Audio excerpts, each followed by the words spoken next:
Hi students, अपना topic चल रहा है how to clear CA intermediate in first attempt और how to top the intermediate exams.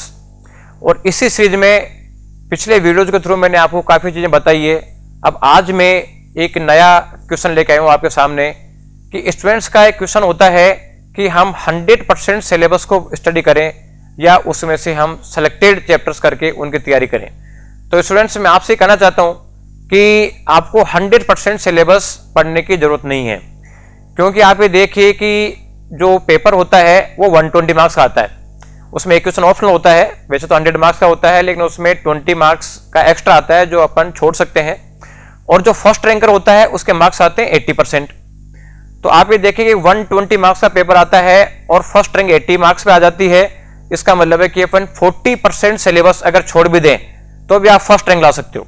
तो इसलिए आपको क्या करना चाहिए कि 100% सिलेबस पढ़ने के बजाय आप सिलेबस की 3 कैटेगरी कीजिए। फर्स्ट ए कैटेगरी जो रिपीटेटिव क्वेश्चन आते हैं और वॉल्यूम भी काफी कम होता है। सेकंड बी कैटेगरी जिसमें वॉल्यूम थोड़ा बढ़ जाता है लेकिन फिर भी कुछ क्वेश्चन आते हैं। और एक लास्ट कैटेगरी होती है सी कैटेगरी जिसमें वॉल्यूम काफी ज्यादा होता है लेकिन उसमें से एग्जाम में रेयरली क्वेश्चन पूछा जाता है। तो स्टूडेंट्स, अगर आप सी कैटेगरी पूरा छोड़ भी देते हैं तो भी आप फर्स्ट रैंक ला सकते हैं।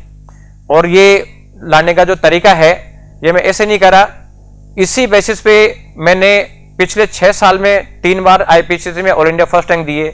और मेरे जो फर्स्ट रैंकर है वो भी पूरा सिलेबस रिवाइज, पूरा सिलेबस स्टडी नहीं करते, वो भी सी कैटेगरी क्वेश्चन को बिल्कुल मामूली तरीके से पढ़ाई करते हैं या छोड़ देते हैं। इसलिए 100% सिलेबस पढ़ने के बजाय अगर आप कोर्स को 3 कैटेगरी में डिवाइड करना सीख जाते हो तो एक कैटेगरी इतना स्ट्रॉन्ग कर लो कि उसमें से जो भी क्वेश्चन आए वो आप एचडीज उतार दो।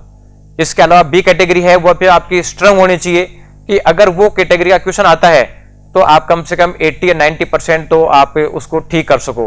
और सी कैटेगरी आप छोड़ भी देते हो तो भी कोई दिक्कत नहीं है।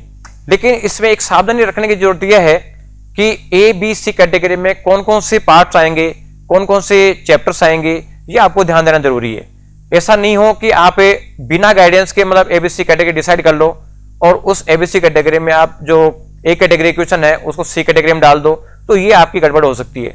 लेकिन अगर आप एक अच्छे तरीके से एबीसी कैटेगरी करना सीख गए तो आपको बहुत कम स्टडी में आप आराम से मतलब इंटरमीडिएट एग्जाम क्लियर कर दोगे, आपको बिल्कुल ही प्रॉब्लम नहीं आएगी।